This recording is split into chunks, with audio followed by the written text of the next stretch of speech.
আমরা এবারে চাটা খাওয়া হয়েছে। আমরা একটু খোঁজখবর, পুজোর খোঁজখবর নেওয়ার জন্য না, কখন থেকে লাইন হয়, কখন থেকে কী হয়। এই দেখো, এই সেই হচ্ছে কাশী বিশ্বনাথের মন্দিরের বাইরেটা।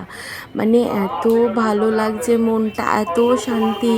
কালকেরে ভোরবেলায় পুজো দেওয়ার তো আমরা অ্যাকচুয়ালি একটুখানি মানে সামনেটা দেখতে আসলাম। তো কেমন কি মানে কখন থেকে লাইন দেয় একটু খোঁজ খবর নিতে আসলাম, কখন থেকে লাইন দেয় না দেয়।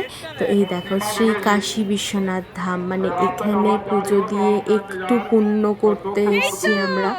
আমি জানি না জীবনে কত পাপ করেছি, তো এইটুখানি মনের শান্তি যে হ্যাঁ, বাবার কাছে মনের সব কিছু বললে বাবা হয়তো আমাদের অনেক অনেক পাপ থেকে মুক্ত করবে, অনেক পুণ্য করিয়ে দেবে। যাই হোক, আমি ভালো করে না কথা বলতে পারি না। যাই হোক, যতটুকু যা বলছি গুছিয়ে নিও তোমরা। তো এই দেখো, আর ভিতরের যে কাশী বিশ্বনাথের মন্দিরটা না, তো সেই ভিতরে তো ক্যামেরাও অ্যালাউ নেই, মোবাইলও অ্যালাউ নেই।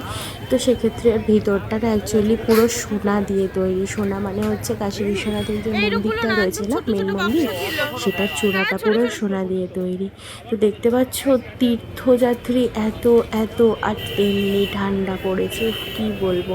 তো এখানে এই দোকানটাতে আমরা ঢুকে একটুখানি টুকটাক কেনাকাটা করার আছে আমাদের, একটু কেনাকাটাটা করি। তারপরে মানে এখন না, ওটাকে ওই দিক দিয়ে মানে ঘুরে আসার পরে তারপর টুকটাক কেনাকাটা করবো। তো চলো তোমরা না দেখতে থাকো একদম এখানকার রাস্তাঘাট।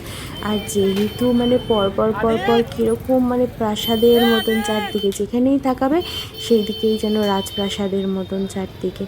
তো এত, আর হচ্ছে সবথেকে বড় কথা, রাস্তায় হাঁটছি বা কিছু ঠান্ডা লাগছে, সবই লাগছে, একটা সুন্দর যেন গন্ধ, মানে চারদিকে। এই দেখো, এটা হচ্ছে কাশী বিশ্বনাথ ধামের মানে সামনের দিকটা, এটা হচ্ছে ওই কাল ভৈরবের মন্দির যাওয়ার পথে পড়ছে। তো যেটা বলছিলাম, এত সুন্দর গন্ধ চারদিকে, ফুলের গন্ধ, ধূপকাঠির গন্ধ, এত ভালো লাগছে, মনটা এত শান্তি হয়ে যাচ্ছে, কি বলবো তোমাদের।